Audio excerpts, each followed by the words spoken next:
Revna didn't know that the man about to sign away his kingdom was the Alpha King himself. She didn't know that the parchment beneath his hand contained words that would chain his people for 1,000 years, and she definitely didn't know that the scream building in her throat would either save his life or end hers. All she knew was the lie. It slithered through the advisor's words like poison through water, making her ears ring and her vision blur. She'd been hearing lies her whole life, but never one this sharp, this deliberate, this catastrophic. The Waning Moon Tavern had been commandeered for the signing ceremony. Revna had spent the morning polishing glasses and pretending to be invisible, while guards filled every corner and nobles clustered near the great oak table. Her employer, a pinch-faced woman named Bet, had warned her twice already. "Serve the wine, keep your head down, and don't speak unless spoken to." Simple enough. She'd been doing it for 3 years. But then the advisor began to read the terms aloud, and Revna's hands started to shake. "This sacred pact between Valdros and the Eastern clans shall ensure mutual protection," the gray-haired man intoned, his voice rich with practiced authority. "In exchange for military alliance, the crown agrees to tithe seasonal grain and permit clan passage through the northern corridors." Every word dripped with wrongness. The sound of it crawled across Revna's skin like insects. What he was reading aloud wasn't what was written. She could hear the discordance, the way his voice fractured around each false syllable. The king reached for the quill. He was younger than she'd expected. Dark hair fell across a face carved from angles and exhaustion, and his jaw was tight with the weight of a decision he didn't fully understand. Storm-blue eyes scanned the parchment, but he wasn't reading the actual words. No one was, because they couldn't see the lie. Only she could hear it. The quill touched ink. Revna's body moved before her mind caught up. She lunged forward, knocking past a startled guard, and her fingers closed around the king's wrist with desperate force. "Your advisor is lying!" The words tore from her throat, raw and reckless. Every blade in the room sang free of its sheath. The advisor's face contorted with fury, and the Alpha King of Valdros went absolutely still beneath her grip, his pulse hammering against her palm. That's when she felt it. A spark. A jolt of recognition so deep it stole her breath. His eyes lifted to hers and something ancient passed between them. Then the guards seized her arms. "Release her!" The king's voice cut through the chaos like a blade through silk, quiet, but absolute. The guards hesitated. The advisor stepped forward, his distinguished features twisted with controlled rage. "Your Majesty, this woman attacked you. Protocol demands—" "I said release her." The hands fell away from Revna's arms. She stumbled but kept her footing, heart slamming against her ribs. Every eye in the tavern was fixed on her. Every breath held. The king rose slowly from his chair. He was taller than she'd realized, broad-shouldered beneath the dark leather of his ceremonial coat. When he moved toward her, the crowd parted like water around stone. He stopped close enough that she could smell cedar and something wilder beneath. His storm-blue eyes searched her face with an intensity that made her want to flee. "How did you know?" His voice was low, meant only for her. Revna's mouth went dry. "I heard it," she whispered. The lie. What he read aloud wasn't what's written on that parchment.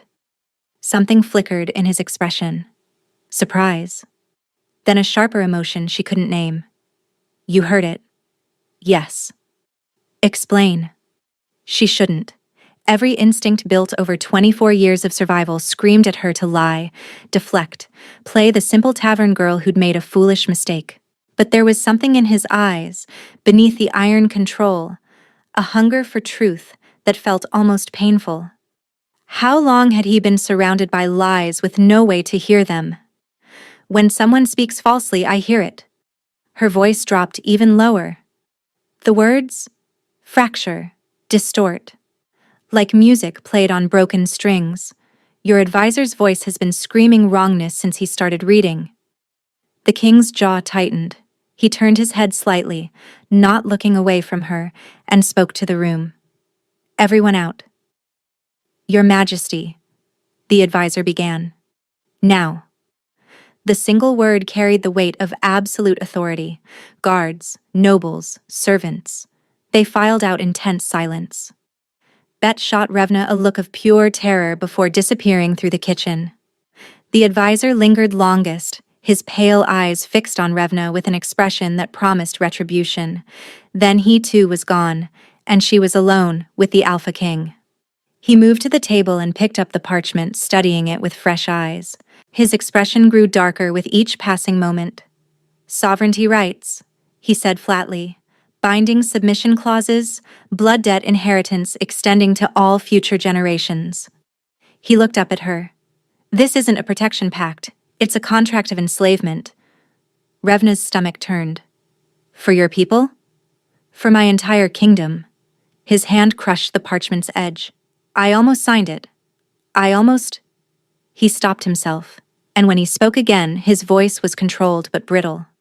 "Aldrich has served the throne for 30 years, advised my father, counseled me since I took the crown. I trusted him." The raw betrayal in his words caught her off guard. "I'm sorry," she said quietly. His eyes snapped to hers. "You just saved my kingdom from eternal bondage, and you're apologizing to me? You just learned someone you trusted wants to destroy you. That deserves acknowledgement." Something in his expression cracked open. Just for a moment. Then the iron mask slid back into place. "What's your name?" "Revna. Revna." He said it slowly, like he was testing the shape of it. "I'm Calum." He paused. "And I need to know who else is lying to me." Revna's blood went cold. "You want me to be your lie detector? I want you to help me identify every traitor in my court." Calum set down the crumpled parchment. "Aldrich didn't work alone. A scheme this elaborate requires allies, months of planning. I need to know who I can trust before they realize their plot has failed." "And then what? You execute them?" "I bring them to justice." His eyes held hers. "I'm not a tyrant, Revna, but I am a king who won't let his people be sold into slavery because I was too blind to see the snakes in my own council." She should say no. She should bow her head and beg forgiveness for the disruption and disappear back into anonymity before Aldrich could find her.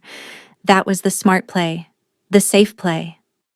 But something in Calum's voice hooked into her chest, the exhaustion beneath the authority, the isolation that radiated from him like heat from a forge.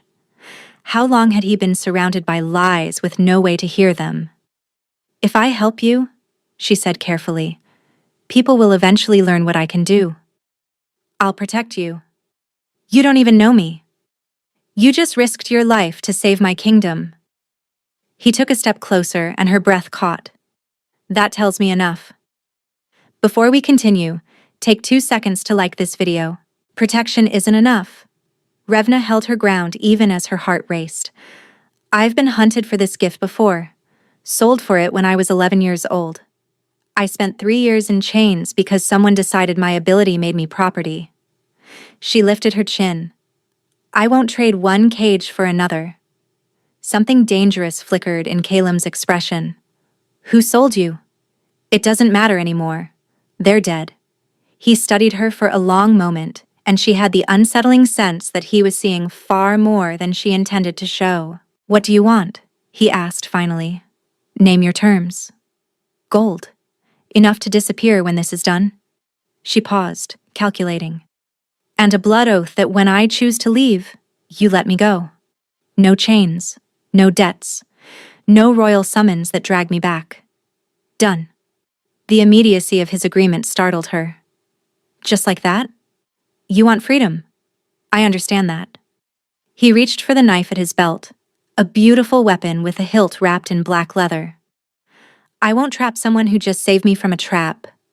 He drew the blade across his palm without hesitation. Blood welled up, dark and visceral in the lamplight. He offered his hand, waiting. Revna's fingers trembled as she took the knife. The metal was warm from his body. She made a shallow cut, wincing at the sting, then pressed her palm to his. The moment their blood touched, the world shifted. Heat flooded through her, starting where their hands joined and radiating outward until every nerve sang with awareness. It wasn't just the magic of the oath sealing. Beneath it, wrapped around it, something far older stirred. Recognition. Claiming. Belonging. She saw his eyes widen, felt his fingers tighten convulsively around hers. His breath came faster, and for one suspended moment, neither of them moved. Then Caleb released her hand like he'd been burned. That was... He stopped. Swallowed. Started again with rigid control. The oath is sealed. You have my word. Revna cradled her palm against her chest, still feeling the ghost of his touch. What was that? Nothing. The word came too quickly. His expression had shuttered completely. I'll send someone to collect you at dawn. Pack whatever you need. He turned and strode toward the door, every line of his body taut with restraint. Caleb. He stopped but didn't turn. I heard you just now, she said softly. When you said it was nothing. That was a lie. His shoulders tensed. For 3 heartbeats he stood frozen in the doorway. Then he was gone, leaving her alone with a bleeding palm and questions that burned hotter than the wound. Dawn arrived wrapped in mist and uncertainty. Revna had barely slept. She'd spent the night packing her few belongings into a leather satchel, 2 worn dresses, a knife she kept strapped to her thigh, and a silver hairpin that had belonged to her mother. Everything she owned fit in a bag smaller than a bread loaf. The knock came precisely as the first light crept through her window. She opened the door to find a woman in dark riding leathers, her black hair cropped short, and her expression professionally neutral. I'm Thessa. His Majesty sent me to escort you. Your employer has been compensated for the loss of your services, generously. Thessa's tone suggested this wasn't a topic for discussion. We ride within the quarter hour. Revna followed her through the waking streets, hyper-aware of every shadow. Aldrich knew her face now, knew what she could do. Every alley felt like a threat. 3 horses waited at the city's eastern gate. Thessa mounted the first. A young guard with copper skin took the second, and the third, a dappled gray mare with intelligent eyes, was clearly meant for her. She's called Mira, Thessa said. She'll follow our lead. Just hold on. The ride took most of the morning. They left the main road after the first hour, winding through forest paths that seemed to exist only in Thessa's memory. The trees grew ancient here, their canopies so thick that sunlight fell in scattered coins across the moss. Then the forest opened, and Revna forgot how to breathe. The castle rose from the mountainside like it had grown there, all dark stone and impossible angles. Towers spiraled toward the clouds. Waterfalls cascaded down the cliff face, feeding into a river that circled the fortress like a moat. It was beautiful and terrifying in equal measure. Thornhaven, Thessa said. Home of the Valdros kings for 900 years. They crossed a bridge carved from a single massive stone and passed through gates guarded by warriors who nodded at Thessa with familiar respect. Inside the walls, the courtyard bustled with organized chaos. Soldiers drilling, servants carrying linens, children chasing a spotted dog between the stables. It felt alive, not the cold formality Revna had expected from a king's fortress. Thessa led her through corridors lined with tapestries depicting hunts and battles and moments of peace. Finally, she stopped before a heavy wooden door. Your chambers. There's a bath being drawn, and food will be brought shortly. She paused, something almost like warmth softening her features. His Majesty asked me to tell you that your room belonged to his mother. He wanted you to feel safe here. The words landed somewhere unexpected in Revna's chest. Why would he do that? Because he remembers what it's like to feel hunted. Thessa opened the door. Rest. He'll send for you when he's ready. Revna stepped inside and found a room 3 times larger than her entire quarters above the tavern. A fire crackled in the hearth. Fresh flowers sat on the windowsill. And on the bed, a folded piece of parchment with her name written in bold, decisive strokes. She opened it with trembling fingers. You're not property here. You never will be. See. The summons came 2 hours later. Revna followed a silent servant through corridors that twisted deeper into the mountain until they reached a chamber carved from the living rock. Caleb stood at a long table covered in documents, his sleeves rolled to his elbows, his expression carved from granite. He looked up when she entered, and something flickered behind his eyes before he locked it away. "Thank you for coming. Did I have a choice?" "Always." He gestured to the chair across from him. "Sit, please." She sat, keeping her spine straight and her hands visible on the table. The servant disappeared, closing the door behind them. "Aldrich has been confined to his quarters," Caleb said without preamble. "Officially, he's recovering from sudden illness. Unofficially, I have 6 guards watching his every breath. He'll have contacted his allies by now." "Almost certainly." Caleb's jaw tightened. "Which is why we need to move quickly. I've summoned my council for a meeting tomorrow. 12 members. I need to know which ones I can trust." "You want me in the room?" "I want you observing from behind the servants' passage. There's a viewing gallery with carved screens. You'll hear everything without being seen." Revna considered this. "And if I identify traitors? Then I'll deal with them. Quietly, carefully, without giving the others time to regroup." "What about Aldrich? He's the head of the snake." Something dark crossed Caleb's features. "Aldrich is a symptom. Someone is financing this. Someone with resources beyond a council advisor's salary. The pact he tried to make me sign. It was drawn up by Eastern clan scribes. Their legal language. Their binding magic." He spread his hands on the table. "The clans in Valdros have been at peace for 2 decades. Why would they want to enslave my kingdom now?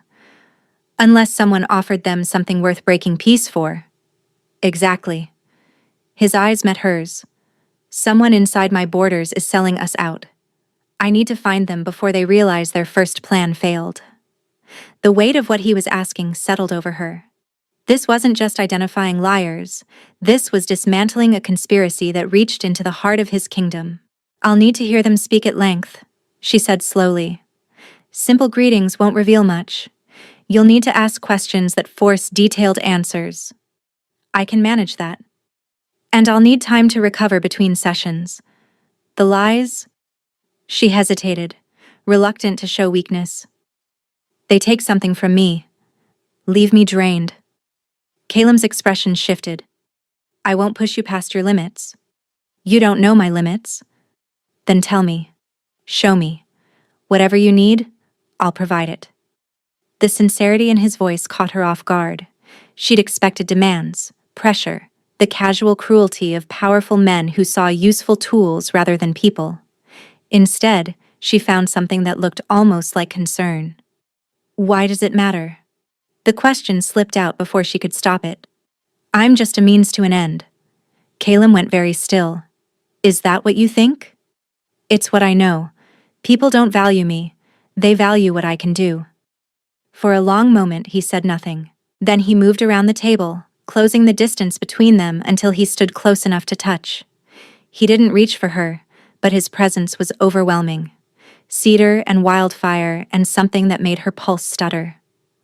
"When I was 14, he said quietly, my father was killed in a border skirmish, an ambush that shouldn't have happened. Someone told the enemy exactly where he'd be." His voice roughened. "I've spent 10 years trying to find out who. 10 years surrounded by smiling faces and honeyed words, never knowing which ones hid knives." He looked down at her, and the isolation in his eyes made her chest ache. "You're not a tool to me, Revna. You're the first person in a decade who can tell me the truth. Do you understand what that means?" She did. God's help her. She did. "I'll find your traitors," she said softly. "I know."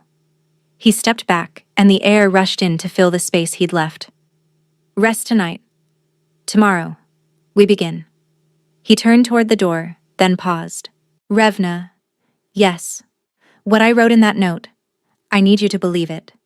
Then he was gone, and she was left with a racing heart and the terrifying realization that the Alpha King of Valdros might be the most honest person she'd ever met. The council meeting revealed 3 liars. Revna watched from behind the carved screen, her nails digging into her palms as the voices reached her. Caleb had seated them around a circular table, eliminating any hierarchy, and asked each member to reaffirm their loyalty oaths before discussing kingdom business. 3 voices fractured. Lord Vance, master of coin, whose reassurances about treasury security crackled like breaking ice. Lady Sorin, who oversaw the eastern border patrols, her words about troop readiness twisting into something rotten. And Commander Holt, head of the king's personal guard, whose pledge of loyalty shattered into 1,000 discordant pieces. By the time the meeting ended, Revna was shaking. Caleb found her in the viewing gallery, slumped against the wall with her head in her hands. He knelt beside her without speaking and pressed a cup of cool water into her fingers. 3, she managed. Vance, Sorin, and Holt. His expression didn't change, but she saw his hands curl into fists. Holt, he repeated flatly, the man who guards me while I sleep. I'm sorry. Don't be, you just saved my life. Again. He helped her stand, his grip firm but careful, and led her through passages she hadn't seen before, until they emerged onto a balcony overlooking the valley below. The sun was setting, painting the mountains in shades of gold and amber. Breathe, he said. Take your time. Revna gripped the stone railing and let the cold air fill her lungs. The lies always left her hollowed out, scraped raw, but this was worse. 3 traitors in a single hour. 3 voices screaming wrongness until her skull ached. It's not usually this bad, she admitted. 1 lie, I can handle. But 3, all at once. All so deliberate. I shouldn't have put you through that. You didn't have a choice. There's always a choice. Caleb stood beside her, not touching, but close enough that she could feel his warmth. I could have found another way. Something that didn't hurt you. If you're enjoying this story, please subscribe. It's free, and it helps more people hear these stories. Revna turned to look at him. In the fading light, his features were softer, the harsh angles gentled by shadow. He looked tired. Not just physically, but soul-deep. The kind of exhaustion that came from carrying a kingdom on your shoulders, with no one to share the weight. Can I ask you something? Anything? When our hands touched during the oath, she hesitated, watching his expression carefully. You said it was nothing, but you lied, and you knew I'd hear it. Caleb was silent for a long moment. When he spoke, his voice was rough. I was trying to protect you. From what? From me. He turned to face her fully, and the intensity in his eyes made her breath catch. From what I felt. What I still feel. Which is? Recognition. The word seemed to cost him something. My mother used to tell me stories about fated bonds, about 2 souls crafted from the same fire, destined to find each other across any distance. He laughed, but there was no humor in it. I thought they were fairy tales.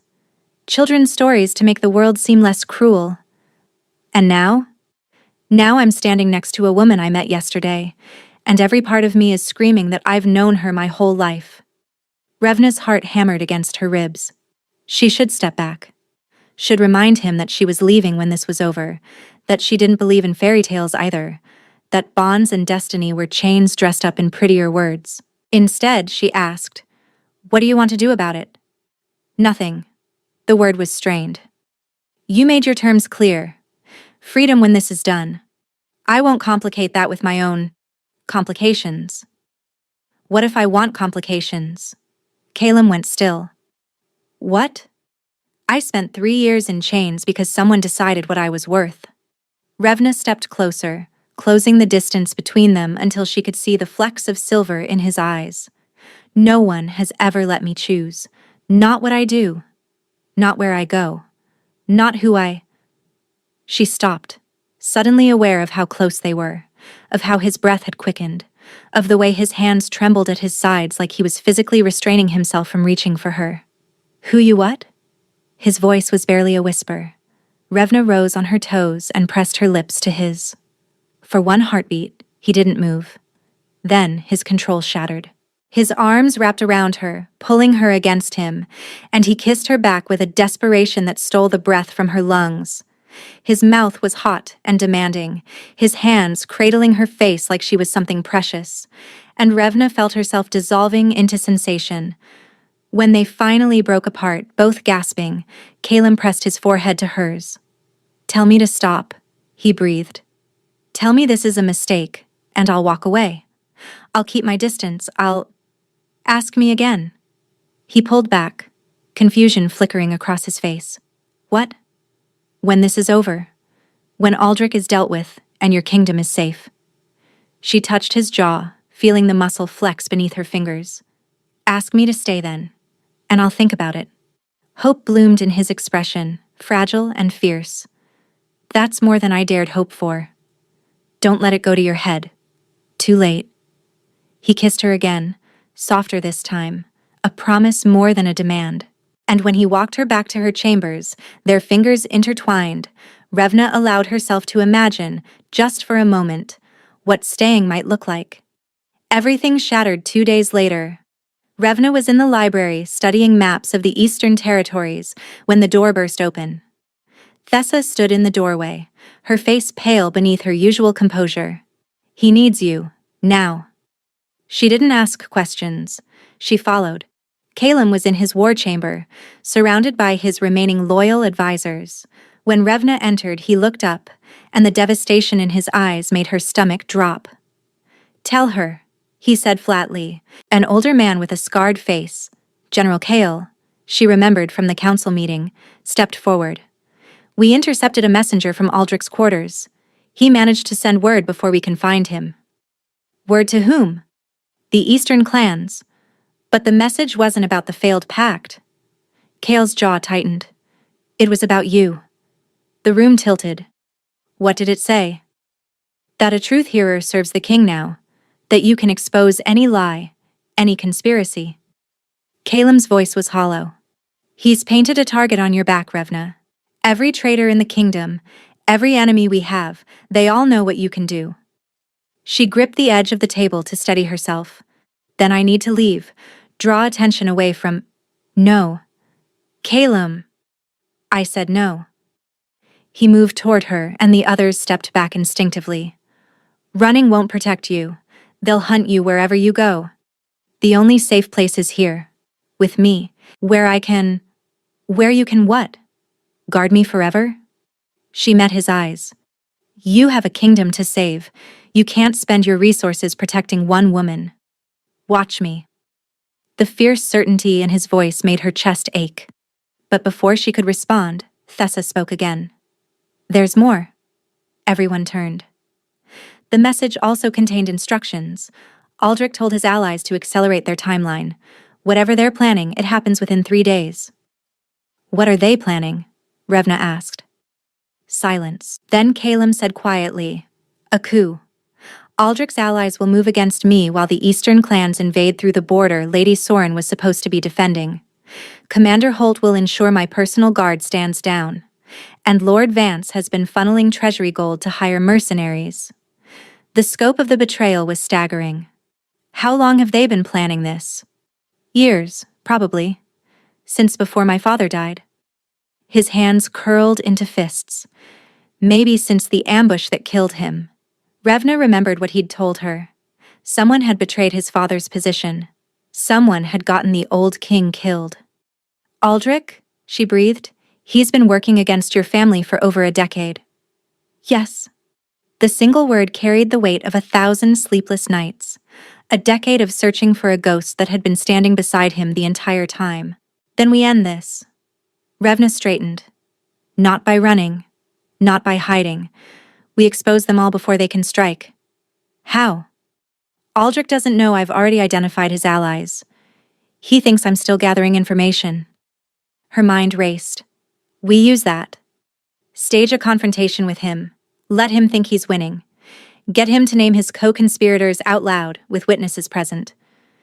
He'll never confess willingly. He won't have to confess. He just has to lie." She met Caleb's eyes. "And I'll hear every word he doesn't say."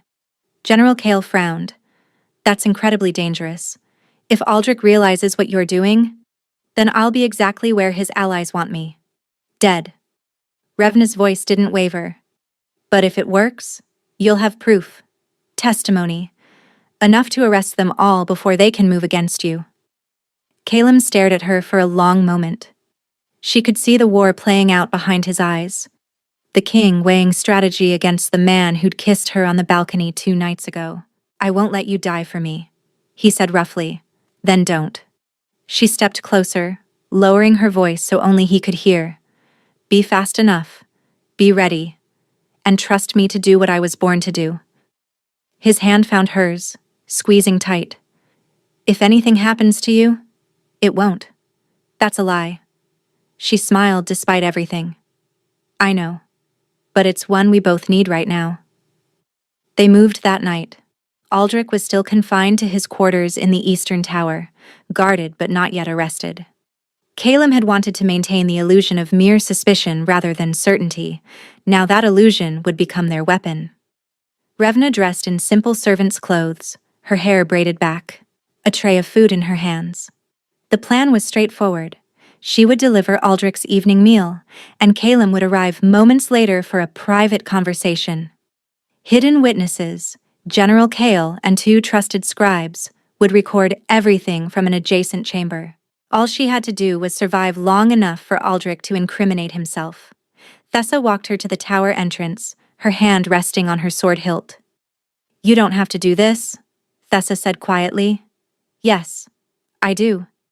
He'd burn the kingdom down before he let you get hurt. You know that? Revna paused. Is that supposed to comfort me? It's supposed to remind you what you're fighting for. Thessa's expression softened almost imperceptibly. He hasn't been the same since you arrived. There's something in his eyes now. Something that wasn't there before. What? Hope. The word settled into Revna's chest like an ember. She thought about Caleb's face when she'd agreed to this plan. The terror beneath his control.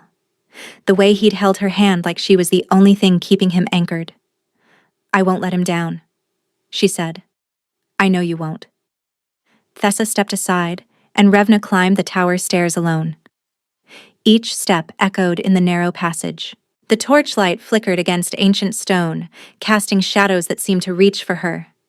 She could feel her gift stirring, preparing itself for the lies to come. Aldrich's door loomed before her. She knocked twice, then entered without waiting for permission. The advisor stood by the window, his gray hair immaculate, his posture radiating dignified outrage. When he saw her, something cold slithered behind his eyes. The truth hearer. His voice was silk wrapped around steel. Come to gloat? Come to bring your dinner.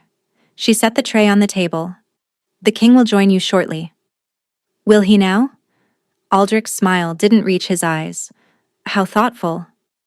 Revna turned toward the door, and found it blocked by 2 men who hadn't been there before. Aldrich's smile widened. Did you really think, he said softly, that I wouldn't have contingencies? Revna's blood turned to ice. The 2 men were broad-shouldered, armed, and watching her with the flat eyes of professional killers. Behind her, Aldrich moved closer, his footsteps measured and calm.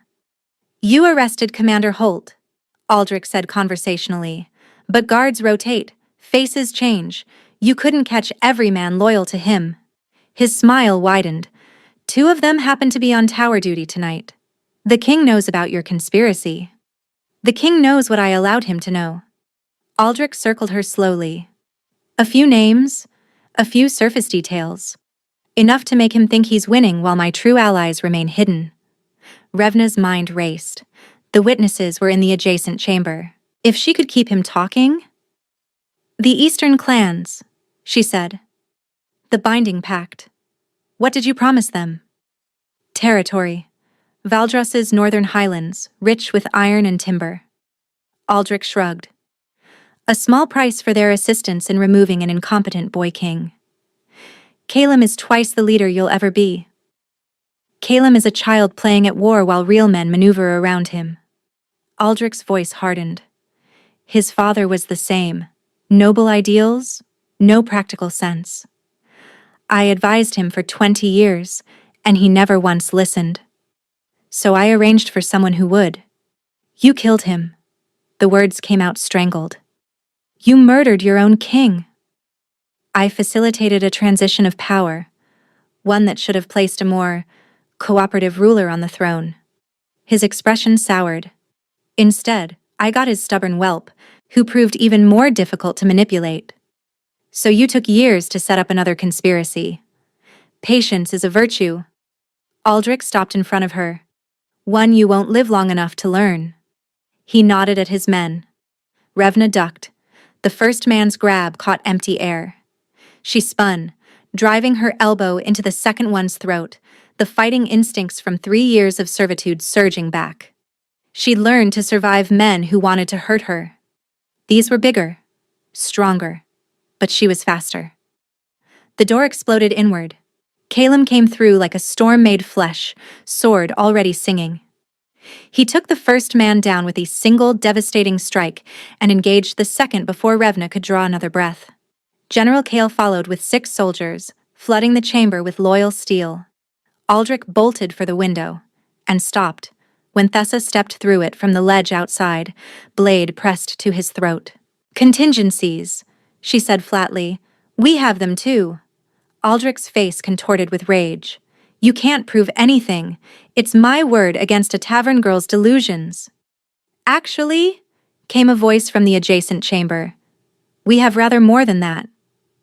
The wall panel slid open, revealing General Kale's scribes, their parchments covered in frantic writing. Every word, one of them said, trembling but triumphant. We recorded every word. Aldrich's face went ash-gray.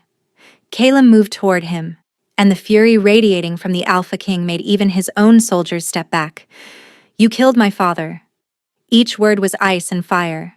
You stole a decade of my life searching for a ghost. You tried to enslave my kingdom. And you threatened... His voice cracked almost imperceptibly. You threatened the woman I love. Revna's heart stopped. The woman I love. He hadn't looked at her when he said it. His eyes were fixed on Aldrich with murderous intent, but the words hung in the air between them, undeniable and raw. You'll hang for treason, Calum continued, his control returning with visible effort. But first, you'll give me every name, every ally, every piece of this conspiracy you've spent years building. He leaned closer. And she'll be listening to make sure you tell the truth. Aldrich's eyes darted to Revna, and for the first time, she saw fear beneath his arrogance. The Eastern clans will still come, he hissed. You can't stop what's already in motion. Watch me. Calum nodded at Thessa, who yanked Aldrich's arms behind his back and bound them with brutal efficiency. As the soldiers dragged the former advisor away, Calum finally turned to Revna. His composure cracked the moment their eyes met. He crossed the distance in 3 strides and pulled her into his arms, holding her so tight she could barely breathe. I heard you scream, he said against her hair. When you ducked, I thought, I'm okay. You almost weren't. But I am. She pulled back to look at him. Because you came. I'll always come for you. His voice was rough with emotion. Always. She touched his face, feeling the tension in his jaw, the fear he was still fighting to control.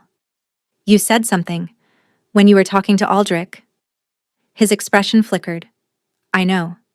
Did you mean it? Calum's eyes held hers, fierce and utterly certain. Every word. The following days blurred together. Aldrich talked. Under Revna's watchful hearing and the weight of irrefutable evidence, he named every conspirator. 17 nobles, 3 military commanders, and a network of merchants who'd been funneling gold to the Eastern clans for years. The arrests happened quietly, efficiently.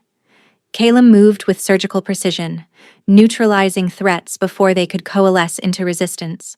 By the time the Eastern clans received word that their invasion would meet a prepared defense rather than chaos, they'd already withdrawn to renegotiate.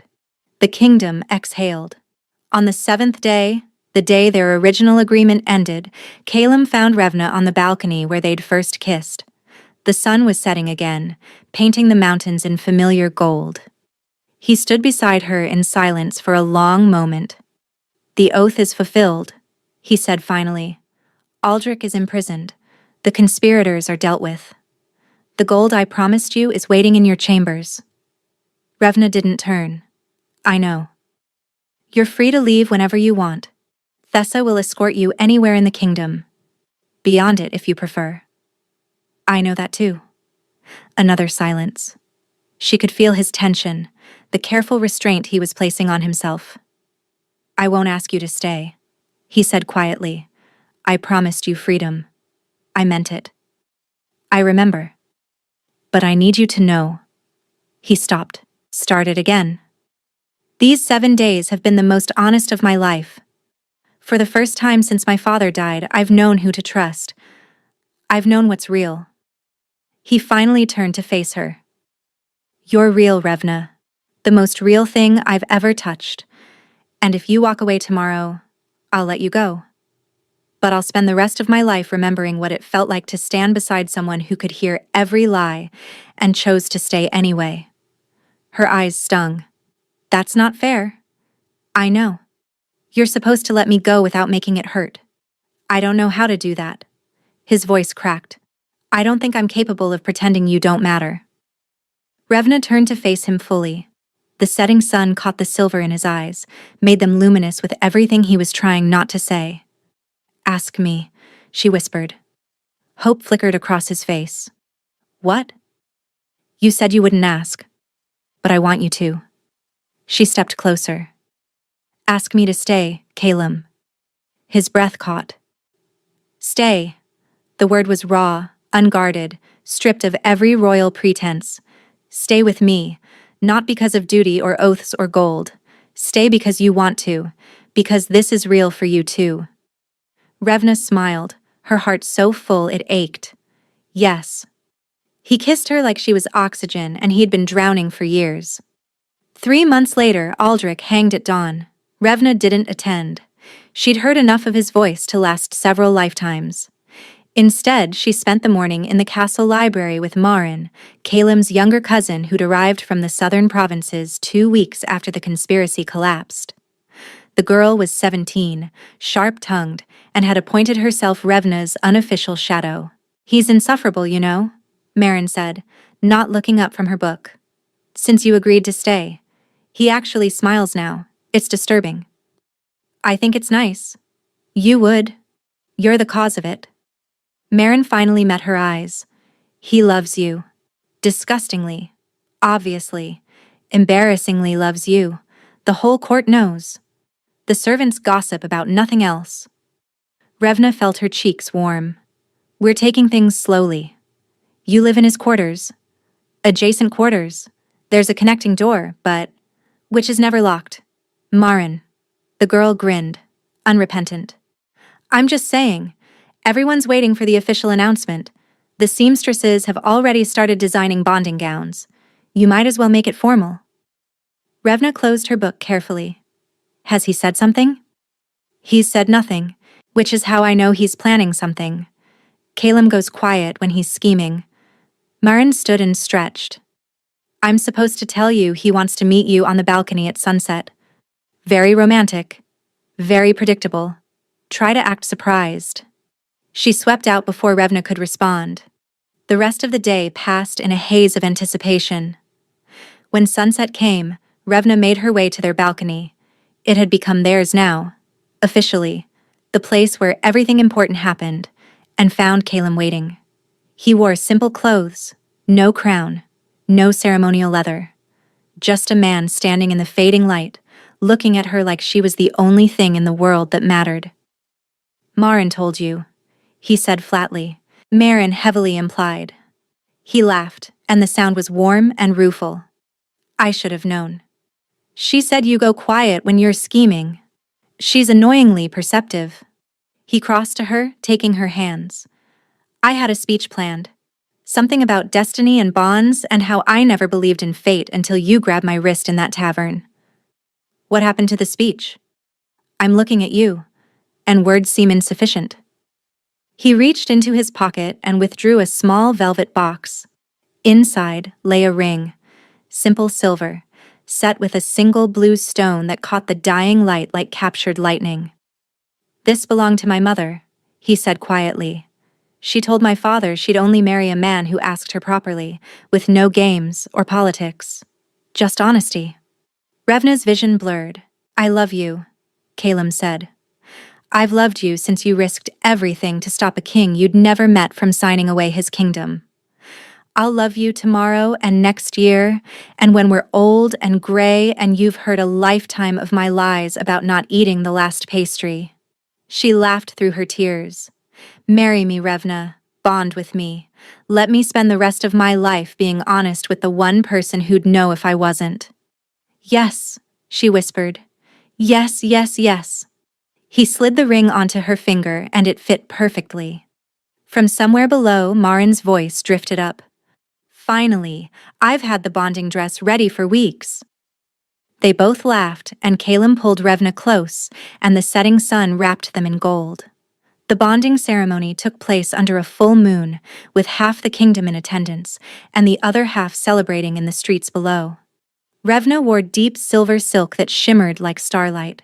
The seamstresses had outdone themselves, and Marin had personally overseen every detail with the intensity of a military commander.